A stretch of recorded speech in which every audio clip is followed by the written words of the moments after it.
माताजी प्रणाम। माताजी प्रणाम।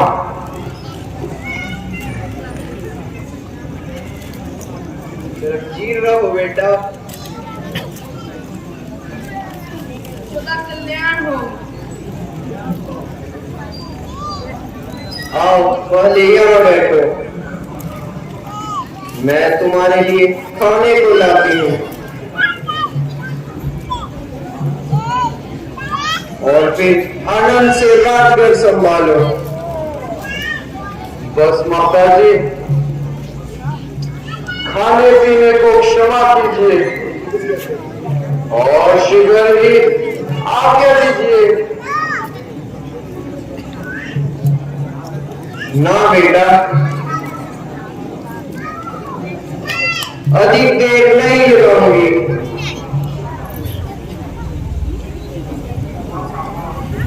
थोड़ा सा अवश्य खिलाऊंगी।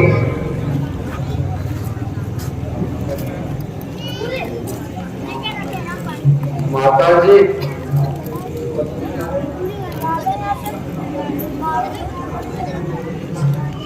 रात तिलक के लिए जो वचन निकला है वो कब का निकल गया और मुझको बजाया योद्धा के जंगल का राज्य मिल गया। बेटा, ये कैसे तुम वचन मुक्त निकाल रहे हो? माताजी, जो बात मैं कह रहा हूं वो सही है। आखिर मामला क्या है, जरा मुझे भी सुनाओ।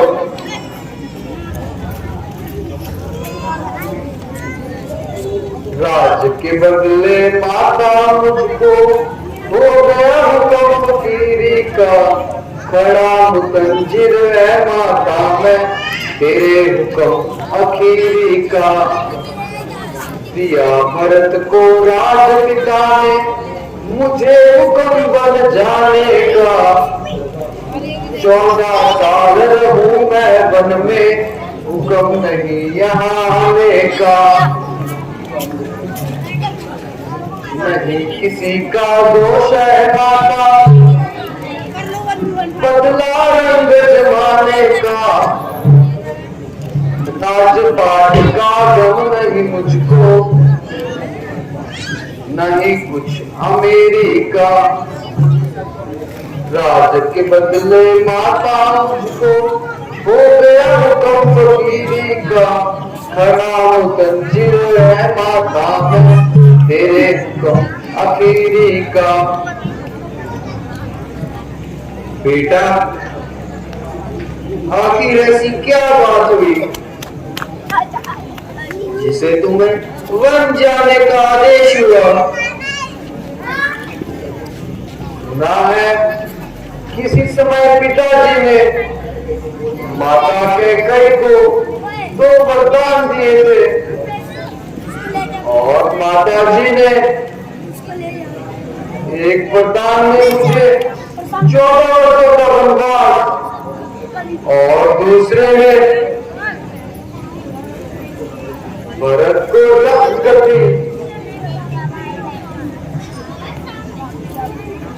बेटा, ये तुम अच्छी तरह से जानते हो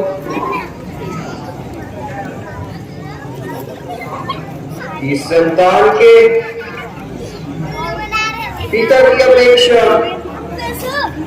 माता का ज्यादा हक है। जब मैं जान चुका हूं तो इसको बार बार दोहराना बेफायदा है। माताजी, महाराज की आज्ञा मेरे और आपके लिए सिरों उठाए हैं, इसलिए आप मुझे वन जाने की आज्ञा दीजिए। अच्छा बेटा, यदि महाराज ऐसा ही चाहते हैं तो मैं कब रोकती हूँ? इसमें किसी का दोष नहीं, केवल अपने भाग्य को कोसती हूँ। अच्छा जाओ।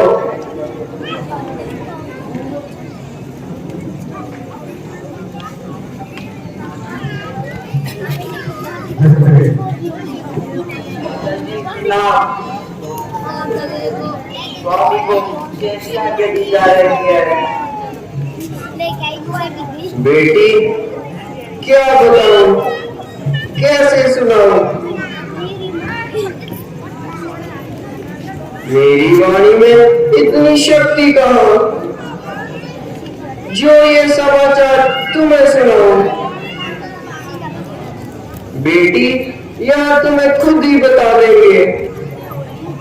राना, आप ही बताइए, आप मेरी उलझन को बताइए। प्रिया जी,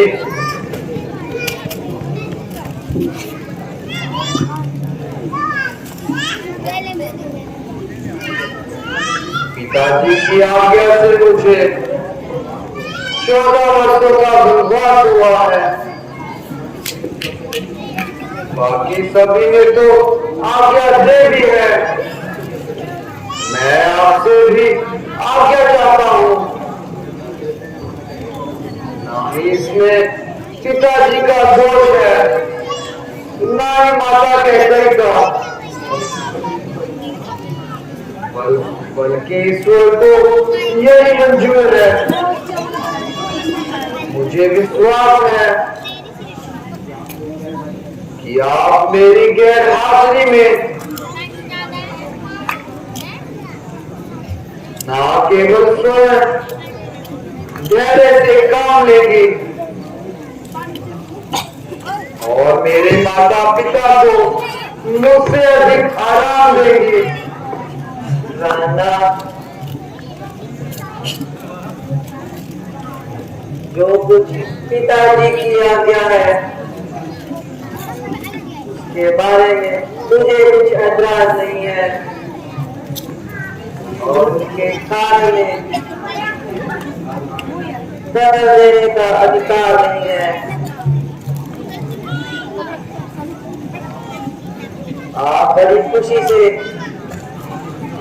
इनके हुक्म की तामील कीजिए।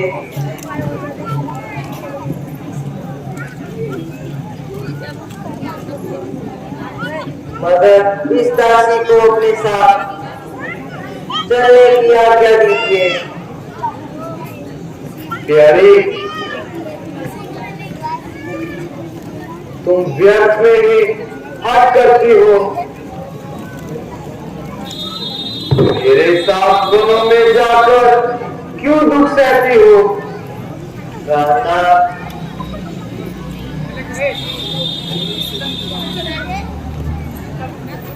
जिस प्रकार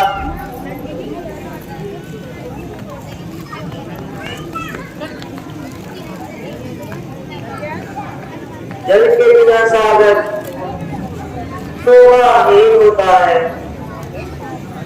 तीव्रता पति के बिना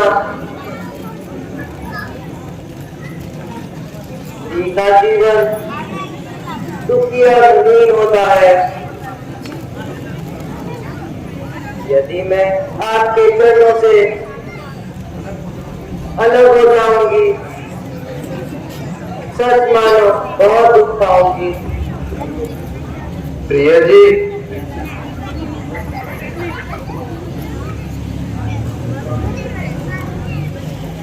जैसे आमों के बागों में रहने वाली कोयल महा दुख पाती है, इसी प्रकार राजभवन को छोड़कर स्त्री भी दुखी पाती है। राना,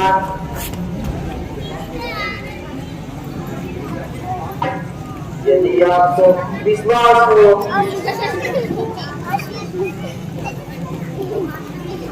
कि 14 वर्षों के बाद आप मुझे जीवित पाएंगे, तो और छोड़ जाइए,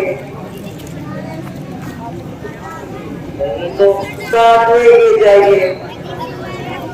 अच्छा प्रिय जी, चलिए, मुझे अब विश्वास हो गया कि आप अपनी हद से नहीं टलोगी। अच्छा माता जी, आशीर्वाद दीजिए। दोनों में पति जी की सेवा करने की आज्ञा दीजिए। अवश्य ही जाओ बेटी।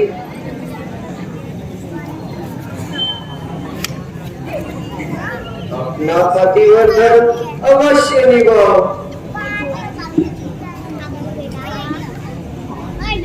इसमें मुझे बहुत क्लेश है, परंतु क्या करूं? धर्म पालन करने के लिए मैं तुम्हें अनंत मन से विदा करती हूँ। क्या कहूँ बेटी?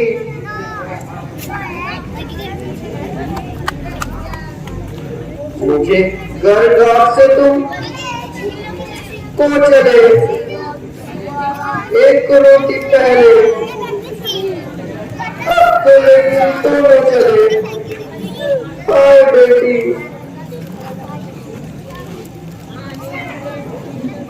अब तक बाप को भी कह दिया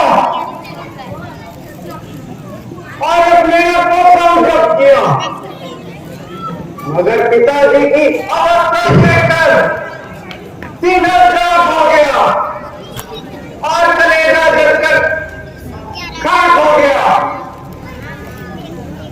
मेरी उपस्थिति में माताजी को इस कदर आजा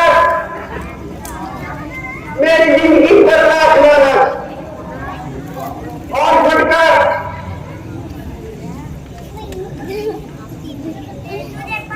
माताजी,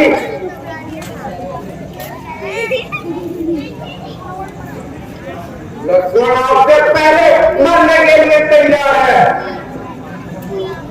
लक्ष्मण, जरा होश करो, इस ऐड का क्या अर्थ है?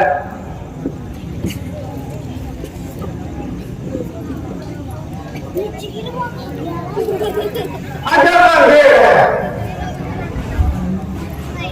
जब राम सब प्रकार से राज्य का हकदार है तो किसी दूसरे का उस पर क्या हकदार है?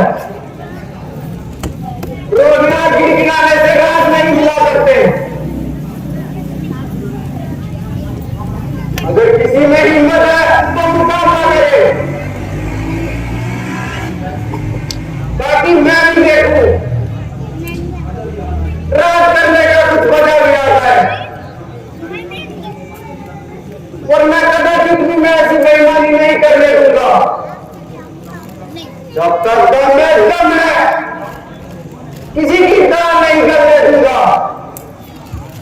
प्यारे लक्ष्मण, मुझे सख्त अफसोस है।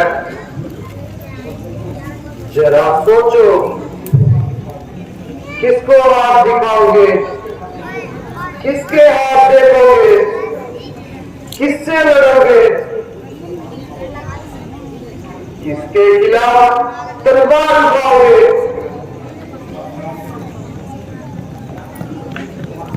बगैर सोचे समझे मुंह से बातें निकालते हो। तमाम गुण का नाश हो रहा है। इसको देखकर मेरा कलेजा पाप हो रहा है। वहां पिताजी की हालत बदतर से बदतर होती जा रही है और यहाँ माता जी जान खो रही है,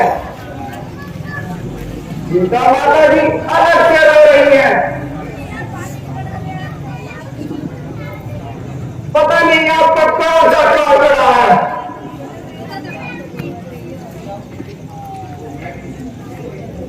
तो मैं भी एक एक को राज्य का मजा न चला दूं।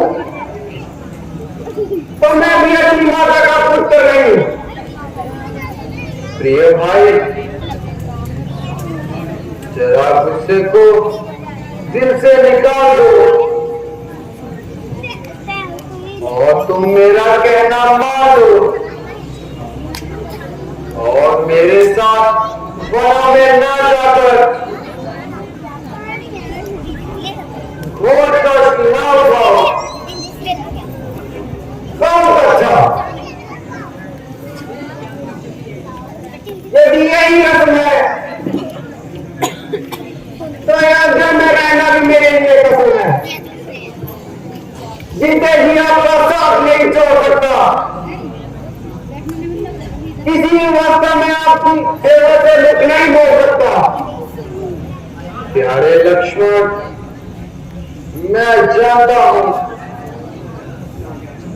संसार में तुम मुझसे सबसे ज्यादा प्यार करते हो, परंतु भाई भरत और शत्रुघ्न की उपस्थिति में अयोध्या का सहारा कौन होगा? माता सुमित्रा का गुजारा किस प्रकार होगा? माता जी, आपकी आज्ञा की उद्धार है, मगर आप मुझे यहाँ छोड़ गए, मेरा शरीर यहाँ रह जाएगा, मगर प्राण आपके साथ जाएंगे।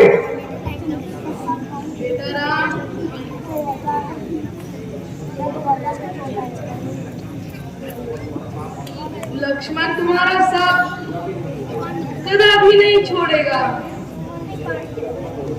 इसलिए अधिक विलंब ना करो। अच्छा माता जी, अगर आपकी यही आज्ञा है तो मुझे स्वीकार है।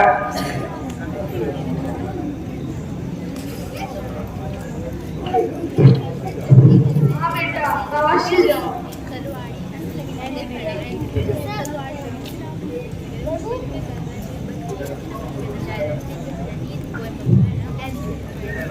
बेटा लक्ष्मण,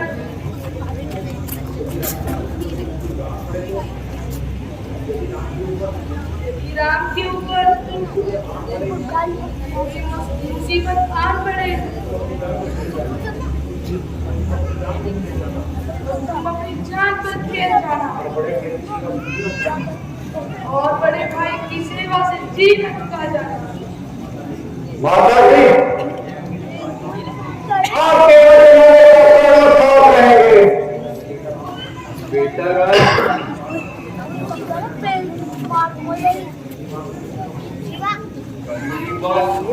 अवश्य कहना चाहती हूँ,